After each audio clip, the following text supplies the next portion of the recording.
gives me great hope and confidence that so many people came for this conference. And Roger, like your young daughter, I wonder, isn't it overdue? And it is overdue. And let me throw some numbers out there for you. According to the U.S. Trade Representative, the amount of trade by the United States with sub-Saharan Africa is around $50 billion. So that's U.S. exports plus U.S. imports. It's $50 billion. But with DRC, it's only 500 million. So about 1% of the overall trade of goods by the U.S. with sub-Saharan Africa is with DRC. Those are very low numbers. So the good thing is we can only go up from here. We can only improve from here. And how are we going to improve that? How are we going to increase investment by the United States and other Western countries in DRC? And there are three things that I can think of. First of all, having conferences like this DRC to talk about the great relations that DRC has developed with the United States, and compliments to you, Madam Prime Minister, and to your government for having the wherewithal and the commitment to go forward with this excellent economic conference.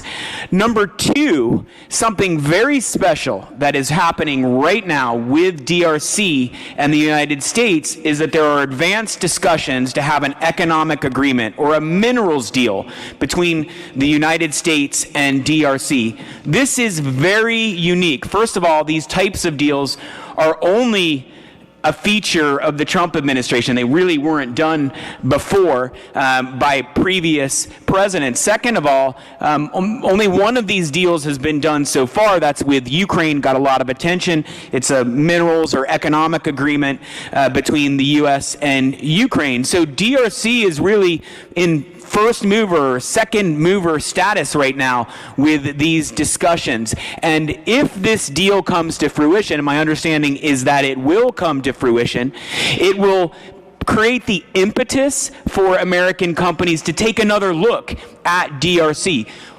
Deal like this could provide them with the confidence and some of the other things they need to be comfortable with investing in DRC, like financing, like risk insurance, and high-level support from the U.S. government. So what I would commend to you, Madam Prime Minister, and your government is work hard, get that deal done, and I know there are other things that need to happen for that deal to happen, and that you need to make sure that that deal is fair to DRC, but that deal is special, and it will make the opportunity for investment in DRC special.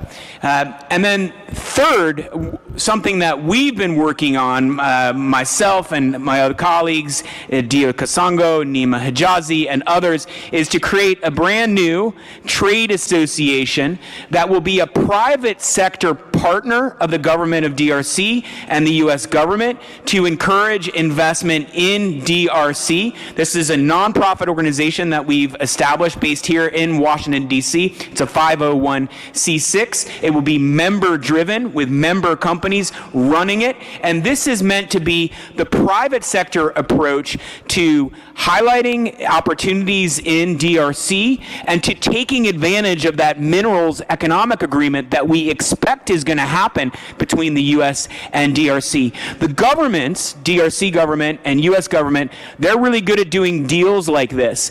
But for the deal to work, there needs to be the private sector behind it. The private sector is what's going to breathe life into this deal, and that's essential. And so what we are trying to do is to attract companies that are interested in taking advantage of this prospective deal and help highlight opportunities for them, make it easier for them to connect to the DRC government, make it easier for them to connect with the U.S., let them have a voice in both the minerals deal and also how it will be implemented, and then to do programming like this to further highlight the opportunities in DRC and to do delegations to DRC for American companies. I would note that the name of the organization is the North American Congolese Trade Association. We said North America because although Canada is not part of the economic deal that the U.S. and DRC will sign. Canada will play an important role here, especially because so many of the mining companies that have the greatest amount of investment, great amount of resources, are based in Canada. So we want to include Canada, and we haven't talked a lot about Canada today, but Canada also will play an important part of this. And of course, there are a number of companies that have a presence in both the U.S. and Canada. I had the chance a couple of weeks ago to speak with your president when he was in New York for the UN General Assembly about this idea. He told me it has his full support and the full support of the DRC government, and we are working on bringing in members now. We are very happy to say that Robert Friedland, the chairman of Ivanhoe Mines, will be the chairman of our organization, and Oliver Westmacott, who's the CEO of Garda World Africa, will be our vice chairman. And so we expect we'll have great leadership from the private sector to help fulfill the aspirations of the people of DRC